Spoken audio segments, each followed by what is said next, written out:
மகாத்மா காந்தி அவர்கள் ஒரு பெரிய படித்த ஒரு அறிவாளி, லண்டன்ல போய் பாரிஸ்டர், திரும்ப குஜராத்துக்கு வந்துடுறார்.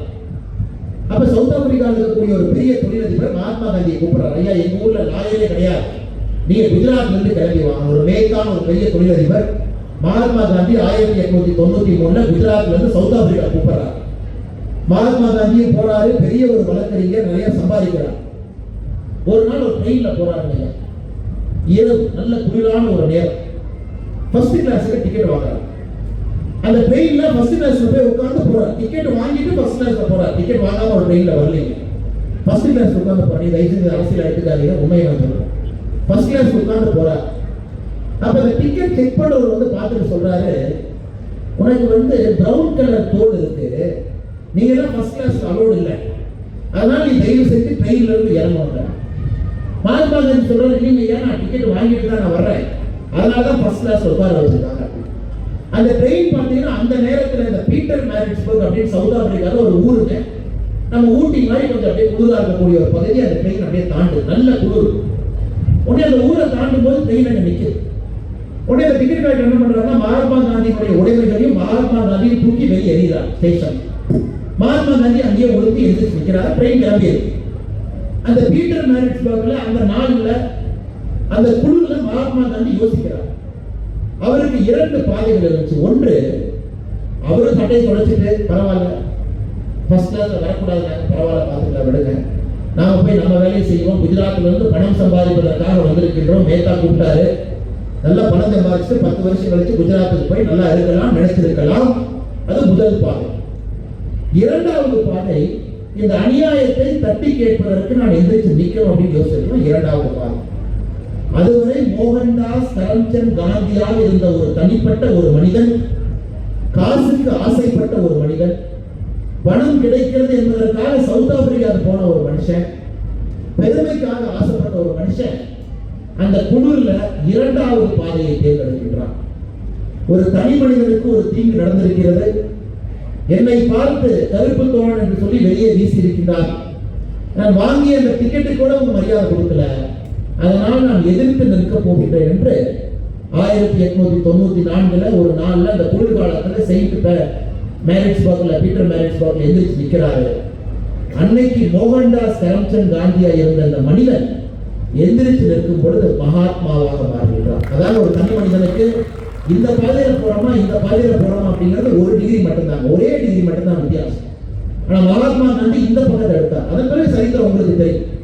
ஆனா இது பாடப்புத்தகத்துல வரா. அதன் பிறகு மகாத்மா காந்தி என்ன பண்ணாருன்னு எல்லா இடத்துலையும் வரும். உலகத்திலே ஒரு தலைவன் 2 இடத்துல ஆங்கிலேயர்களை எதிர்த்து மோதி, 2 இடத்திலும் ஆங்கிலேயர்களுக்கு சிம்ம சொப்பனமாக ஒரு தலைவன் இருந்திருக்கிறான் என்றால் மகாத்மா காந்தி மட்டும்தான். மற்றவங்க எல்லாம் ஒரு நாட்டில் போராடிப்பான். ஆனால் இந்த மனிதன் 2 நாட்டில், சவுத் ஆப்பிரிக்காலையும் 1917 இந்தியாவில் வந்த பிறகு 30 ஆண்டு காலம் நம்ம சுதந்திரம் வாங்கி கொடுத்திருக்கிறான். இரண்டாவது, நீங்க நினைக்கலாம் அதற்கு பவர் வேணும், மேல பாருங்க, நீங்க சொல்ற மாதிரி நான் லஞ்சம் கொடுக்க மாட்டேன்னு சொன்னா தஞ்சை சிவானமா இருந்தா பிரச்சனை இல்லை, அவர் அடிச்சா திரும்ப அவர் அடிப்பாரு. தங்கவேலமா இருந்தா பிரச்சனை இல்லை, அவர் கை வச்சா அவரு திரும்ப கை வைப்பாரு. மாநில தலைவர் பழனிசாமி என்ன இருக்கார், அவரும் பவர்ஃபுல்லான மனுஷன், அவரை கை வச்சா திரும்ப அவரு கை வைப்பாரு. பாலராஜ் அண்ணன், மணிமாறன் அண்ணன், சரவணன் அண்ணன், செந்தில்குமார் இருக்காங்க, அவர் கை வச்சா 100 பேர் இருக்கா, அவர் போய் சண்டை போடுறா. தனி மனிதங்க, நான் இல்லைன்னு சொன்னா நீ வச்சு செஞ்சிட மாட்டாங்க. மகாத்மா காந்தி தன்னுடைய வாழ்க்கையில இந்தியாவிற்கு வந்த பிறகு எந்த ஒரு பொறுப்பும் வேண்டாம் என்று சொன்ன மனிதர். ஒரே ஒரு முறை, ஒரே ஒரு ஆண்டு 1921 அகில இந்திய காங்கிரஸ் கமிட்டியினுடைய தலைவராக ஒரே ஒரு வருஷம் மட்டும்தான் இருந்தார். வட்டமேஜை மாநாட்டுக்கு போனாரு, பொறுப்பு என்ன, பொறுப்பில்லை, சாதாரணமான மனிதர். இரண்டாவது வட்டமேஜை மாநாட்டுக்கு போனார், பொறுப்பு என்ன, பொறுப்பில்லைங்க, சாதாரணமான மனிதன். வெள்ளையனை வெளியே போராட்டம் நடத்தினார், பொறுப்பு என்ன, பொறுப்பில்லைங்க, சாதாரண ஒரு மனுஷன். 30 ஆண்டு காலம், அது 29 வருஷம் பொறுப்பே இல்லாம ஒரு மனுஷன். ஒரே ஒரு ஆண்டு மட்டும் 1921 அகில இந்திய காங்கிரஸ் கமிட்டியுடைய தலைவராக இருந்து ஒரு தனி மனிதனாக இந்த நாட்டிலே மாற்றம் கொடுக்க முடியும் என்பதை காட்டியிருக்கிறார். நல்லா பார்க்கணும். அவர் பெரிய பதவியில 30 வருஷம் இல்லைங்க, பெரிய தலைவராக 30 வருஷம்.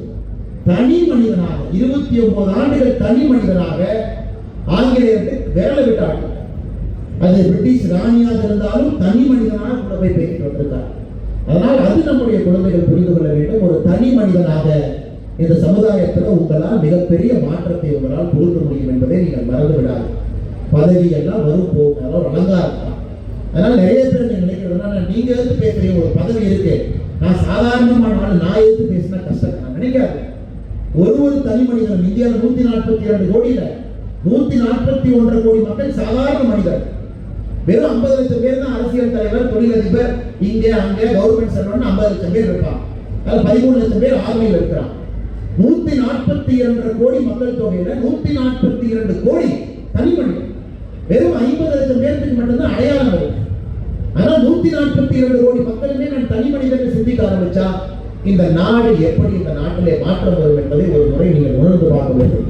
அன்பு சொந்தங்களே, தனி மனிதனாக நீங்கள் எவ்வளவு பெரிய காரியம் செய்யலாம். அதற்கு அருமையான உதாரணம் மகாத்மா காந்தி.